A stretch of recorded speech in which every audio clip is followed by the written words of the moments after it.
भारत चीन के बीच तनाव कम हो रहा है। दोनों देशों में LAC पर और सैनिक नहीं भेजने पर सहमति बनी है।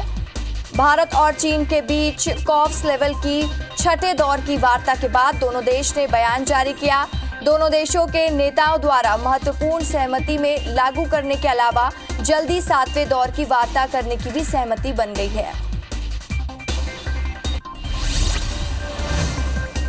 नए कृषि कानून पर हो रहे हंगामे के बीच मोदी सरकार ने देश के 11 करोड़ किसानों को MSP से जुड़ा संदेश भेजा है। रबी सीजन के लिए घोषित MSP का पूरा ब्यौरा दिया गया है। इसमें पहले किस उपज का कितना दाम था और अब कितना हो गया है। कृषि मंत्रालय के कुछ अधिकारियों का कहना है कि सरकार द्वारा किसानों को सीधे उनके मोबाइल पर मैसेज भेजा जा रहा है। बिहार के DGP गुप्तेश्वर पांडे ने VRS ले लिया है। IPS पांडे के VRS लेने के बाद उनके राजनीति में जाने के अटकलें लगाए जा रहे हैं। इन अटकलों को गुप्तेश्वर पांडे के ट्वीट ने भी हवा दी है। बिहार के DGP गुप्तेश्वर पांडे ने समय से पहले सेवानिवृत्ति के लिए आवेदन किया था। पांडे की VRS की अर्जी राज्यपाल ने स्वीकार कर ली है। राज्यसभा के उपसभापति हरिवंश 24 घंटे के लिए उपवास रखेंगे। राज्यसभा में विपक्षी सांसदों द्वारा किए गए अनियंत्रित व्यवहार के खिलाफ उपसभापति 24 घंटों के लिए उपवास रखेंगे। इससे पहले उपसभापति धरने पर बैठे सांसदों को चाय पिलाने गए थे। संसद परिसर में निलंबन के विरोध में प्रदर्शन कर रहे सांसदों को चाय पिलाने पर PM मोदी ने राज्यसभा के उपसभापति उदार हृदय और विनम्रता की ट्वीट कर प्रशंसा की। PM ने लिखा, सदियों के बिहार की महान धरती में हमें लोकतंत्र के मूल्यों को सिखा रही है। हरिवंश जी का प्रेरणादायक और राजनेता जैसा आचरण हर लोकतंत्र प्रेमी को गौरवान्वित करेगा। राज्यसभा के सभी 8 निलंबित सांसदों ने अपना धरना प्रदर्शन खत्म कर दिया है। इसके साथ ही कांग्रेस ने पूरे मॉनसून सत्र के बहिष्कार का ऐलान किया है। कांग्रेस के राज्यसभा सदस्यों ने राज्यसभा का वॉकआउट किया है। कांग्रेस के अलावा समाजवादी पार्टी ने भी कार्यवाही का बहिष्कार किया है। सुशांत सिंह राजपूत की मौत के मामले में NDPS अदालत ने रिया की जमानत याचिका खारिज कर दी और उसे 14 दिन की न्यायिक हिरासत में भेज दिया। विशेष अदालत ने मंगलवार को एक्ट्रेस की न्यायिक हिरासत की अवधि 6 अक्टूबर तक बढ़ा दी है। NCB द्वारा गिरफ्तार एक्ट्रेस रिया चक्रवर्ती और उसके भाई शौविक चक्रवर्ती ने बॉम्बे हाईकोर्ट में जमानत के लिए याचिका दायर की थी। सुशांत केस में ड्रग्स के एंगल में NCB अब टैलेंट मैनेजमेंट कंपनी कवान की मैनेजर जया शाह से पूछताछ कर रही है। इससे ये पता चलता है कि बॉलीवुड में टैलेंट मैनेजमेंट कंपनियां बॉलीवुड के ड्रग्स एडिक्ट सेलिब्रिटीज का ड्रग्स मैनेजमेंट भी संभालती हैं, क्योंकि जया शाह ने दीपिका पादुकोण के अलावा कई और अभिनेत्रियों को ड्रग्स सप्लाई की है। बॉलीवुड ड्रग्स कनेक्शन में एक्ट्रेस दीपिका पादुकोण का नाम सामने आया है। अब नारकोटिक्स कंट्रोल ब्यूरो यानी NCB ने दीपिका की मैनेजर को पूछताछ के लिए समन भेजा है। बता दें कि अभिनेता सुशांत सिंह राजपूत की मौत से जुड़े ड्रग्स केस की जांच NCB कर रही है और इस जांच में श्रद्धा कपूर, रकुल प्रीत सिंह और सारा अली खान जैसे कई उभरते सितारों के नाम भी सामने आए हैं। IPL के चौथे मैच में राजस्थान रॉयल्स ने सीजन के अपने पहले मैच में चेन्नई सुपर किंग्स को 16 रन से हरा दिया। राजस्थान रॉयल्स ने 217 रन का टारगेट दिया था। इसके जवाब में चेन्नई सुपर किंग्स 20 ओवर में 200 रन पर ऑल आउट हो गई। सैमसन बने जीत के हीरो। CSK के खिलाफ राजस्थान की ये 9वीं जीत थी। IPL 2020 में आज फिर रोमांचक मुकाबला देखने को मिलेगा। आज कोलकाता नाइट राइडर्स और मुंबई इंडियंस आमने सामने होंगे। टॉस शाम 7 बजे होगा और मैच 7:30 बजे शुरू होगा। मुंबई का ये दूसरा मैच है। पहले मैच में चेन्नई ने उसे 5 विकेट से हरा दिया था। दुनिया भर में कोरोना संक्रमितों की संख्या 3 करोड़ 17 लाख के पार पहुंच गई है। वहीं कुल मौत का आंकड़ा 9,74,000 के पार हो गया है। अब तक दुनिया में 2 करोड़ 33 लाख मरीज ठीक भी हुए हैं। वहीं दुनिया में 74 लाख से ज्यादा एक्टिव मरीजों का इलाज जारी है। विश्व में अमेरिका, भारत और ब्राजील से सबसे ज्यादा मरीज मिल रहे हैं।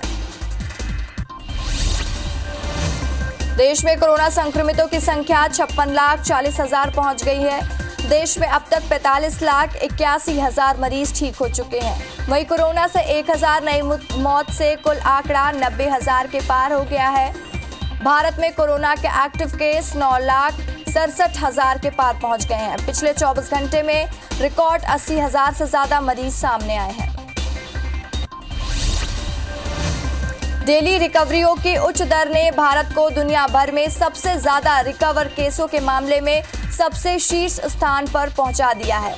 इसी के साथ भारत में रिकवरी दर 80% से अधिक हो गया है। स्वास्थ्य मंत्रालय के मुताबिक भारत में पिछले 3 दिनों से लगातार क्रम में अधिक रिकवरियां दर्ज हुई। तीनों दिन 90,000 से अधिक कोरोना मरीज अस्पतालों से ठीक होकर डिस्चार्ज हुए। मध्य प्रदेश में कोरोना के 2544 नए केस मिलने से संक्रमितों की संख्या 1,10,000 के पार हो गई है। प्रदेश में एक दिन में 28 मौत से कुल आंकड़ा 2,035 हो गया है। वहीं प्रदेश में एक दिन में 2,212 मरीज स्वस्थ हुए हैं। अभी राज्य में 22,646 एक्टिव मरीजों का इलाज जारी है। छत्तीसगढ़ में 24 घंटे में कोरोना के 2,736 नए मरीज से आंकड़ा 90,917 पहुंच गया। प्रदेश में एक्टिव मरीजों की संख्या 38,000 के पार पहुंच गई है। राज्य में एक दिन में 1,313 मरीज डिस्चार्ज हुए। 24 घंटे में 28 मौत से मरने वालों का आंकड़ा 718 पहुंच गया। राजधानी रायपुर में सबसे ज्यादा केस सामने आ रहे हैं। छत्तीसगढ़ में कोरोना के बढ़ते संक्रमण के कारण लॉकडाउन की वापसी हुई है। प्रदेश के कोरबा, कोरिया और गरियाबंद में आज से टोटल लॉकडाउन लागू कर दिया गया है। प्रशासन ने लोगों को घरों से नहीं निकलने की अपील की है। आवश्यक सेवाओं में लिमिटेड छूट दी गई है। आपदा को अवसर में बदलने की जुगत में हड़ताल पर बैठे एनएचएम कर्मचारियों पर सरकार सख्त हो गई है। रायपुर जिले के एनएचएम कर्मचारियों को 24 घंटे का अल्टीमेटम दिया गया है। 8 जिलों के 5,000 से ज्यादा हेल्थ कर्मचारियों ने सामूहिक इस्तीफा दे दिया है। रायपुर के मेकाहारा में कोरोना वैक्सीन के नाम पर फर्जीवाड़ा करना नर्स और उसके पति को महंगा पड़ गया।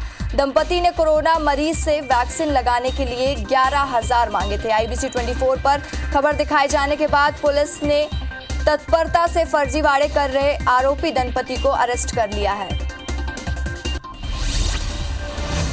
सीएम शिवराज सिंह चौहान आज इंदौर के दौरे पर रहेंगे। यहां सीएम करोड़ों के विकास कार्यों की सौगात देंगे। इधर नगरीय क्षेत्र पर भू अधिकार पत्र के प्रस्ताव को सरकार ने मंजूर कर दिया है। आज से राजस्व अमला डाटा एकत्रित करने का काम करेगा। अशोकनगर जिले में एक कार्यक्रम में कांग्रेस नेता अरुण यादव को 2 कौड़ी का नेता बताए जाने का खासा विरोध हुआ था। सहकारिता मंत्री की अभद्र टिप्पणी के बाद यादव समाज ने भदौरिया का पुतला जलाया तथा जमकर हंगामा किया।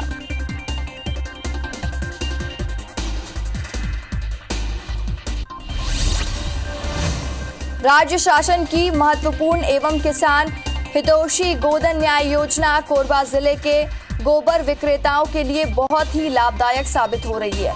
यहाँ गोधनों के खरीदे गए गोबर से जैविक खाद बनाना भी शुरू हो चुका है। राष्ट्रीय आजीविका मिशन वाहन के अंतर्गत से सहायता समूह की महिलाएं गौठानों में जैविक खाद बनाकर अतिरिक्त आय अर्जित कर रही हैं। शिवनी के छपारा इलाके में हुए अंधे हत्याकांड का खुलासा हो गया है। अवैध संबंध के चलते पत्नी ने प्रेमी के साथ मिलकर पति की हत्या कर दी। लाश को बैनगंगा नदी में फेंक दिया। पहचानने के बाद पुलिस ने पोस्टमार्टम के लिए भेज दिया। सबको साख सबको विकास कार्यक्रम में सीएम शिवराज सिंह चौहान ने कृषि बिल को लेकर कहा कि कोई भी कृषि मंडी बंद नहीं होगी। किसान जहां चाहे वहां फसल बेच सकेंगे। मंडी के अलावा यदि बाहर अच्छे दाम में मिल रहे हैं तो वहां भी हमारे किसान फसल बेच सकते हैं। मध्य प्रदेश के सीएम शिवराज सिंह चौहान ने प्रदेश के किसानों को बड़ी सौगात दी है। शिवराज सरकार ने सबको साथ सबका विकास कार्यक्रम में प्रदेश के 63,000 हितग्राहियों को किसान क्रेडिट कार्ड बांटे और सहकारी बैंकों को 800 करोड़ की वित्तीय मदद भी की। छत्तीसगढ़ में सीएम भूपेश बघेल ने केंद्रीय मंत्री हरदीप पुरी को पत्र लिखा है। सीएम ने पत्र के माध्यम से बिलासपुर को दिल्ली, मुंबई, कोलकाता हवाई रूट से जोड़ने का आग्रह किया। साथ ही हैदराबाद, जगदलपुर, रायपुर विमान सेवा के लिए केंद्रीय मंत्री का आभार जताया। मुख्यमंत्री भूपेश बघेल ने प्रधानमंत्री नरेंद्र मोदी के एक पुराने ट्वीट को रीट्वीट कर कमेंट पर तंज कसा है। मुख्यमंत्री भूपेश बघेल ने इसी ट्वीट को रीट्वीट किया है और कमेंट में लिखा है, जी प्रधानमंत्री जी। इन दिनों कृषि सुधार कानून को लेकर कांग्रेस और भाजपा के बीच जबरदस्त विरोधाभास देखने को मिल रहा है।